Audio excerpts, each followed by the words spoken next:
हम लोग पढ़ेंगे भारत में हुए कुछ महत्वपूर्ण ऐतिहासिक युद्ध, और उसमें स्थान आता है चौसा का युद्ध का।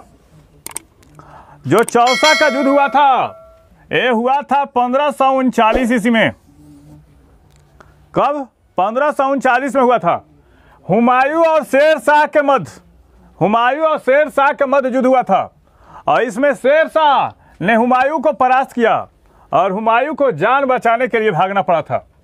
पहले समझेंगे 1539 ईस्वी का उस समय का भारत का इतिहास क्या था, पहले समझेंगे।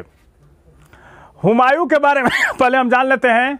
हुमायूं का चारित्रिक दुर्बलता क्या थी, पहले इसके बारे में समझेंगे। हुमायूं आखिर एक युद्ध को क्यों हार गया, पहले इसके बारे में हम लोग समझेंगे। हुमायूं का जन्म हुआ था 1508 में, काबुल में हुआ था। कब हुआ था? 1508 में काबुल में। जब बाबर 1530 ईस्वी में मर जाता है, तो बाबर अपने साम्राज्य को अपने 4 बेटों में बांट देता है। उसके 4 लड़के कौन कौन थे, इसके बारे में हम लोग देखेंगे। हुमायूं, कमरान, अस्करी और हिंदाल। बाबर की सबसे बड़ी गलती थी कि अपने साम्राज्य को 4 भागों में विभक्त करता है। हुमायूं को मिलता है आगरा और दिल्ली।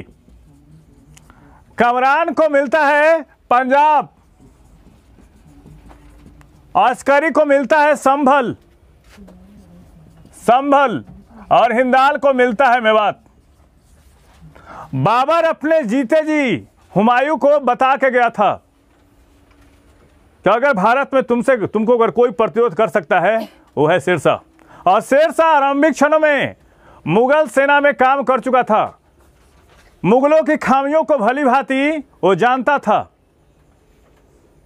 और हुमायूं की चारित्रिक दुर्बलता ये थी कि वह किसी भी मिशन को पूर्ण रूप से सफल न बनाकर अधूरा छोड़ के चलाता था।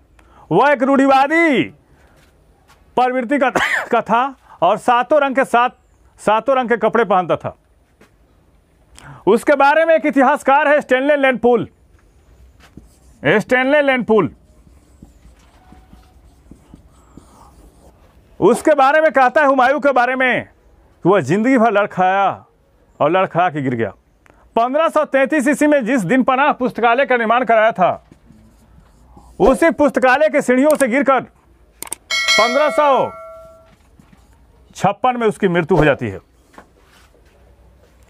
और चौसा का युद्ध जो हुआ था, उस समय बंगाल से युद्ध लड़कर हुमायूं आ रहा था, और चौसा की जो आसपास जो नदी है कर्मनासा, उसमें बाढ़ आई हुई थी। और संजोग बस देखिए, उस समय ऐसा हुआ कि जो हुमायूं को जो सेना थी वो निचले इलाके में थी, और अचानक शेर शाह आक्रमण कर देता है, और किसी भी तरह एक नाविक ने उसकी जिंदगी बकस देता है वो, और उसको किसी तरह से गंगा पार करा देता है। जब दोबारा वो दिल्ली के तख्त पर बैठता है हुमायूं, तो जिसने उस नाविक ने जान बचाई थी, उसको एक दिन के लिए दिल्ली का सम्राट बना देता है। जब हुमायूं चौसा के युद्ध में जब हार गया, उसके बाद सारे भाइयों के साथ मिल गया वो, और सारे भाइयों ने मिलकर शेर शाह का सामना 1540 ईस्वी में बिलग्राम कन्नौज के आसपास का एक युद्ध है, वहां पे किया।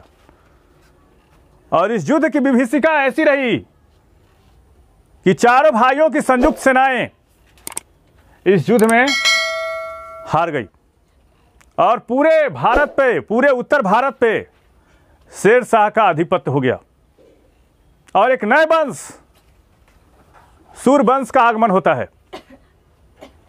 हुमायूं ने अपने जिंदगी में पहली लड़ाई जो लड़ी थी 1531 ईस्वी में, वो देवरा की लड़ाई लड़ता है। कौन सा? देवरा की लड़ाई। और उसके समकालीन एक राजपूत रानी कर्णावती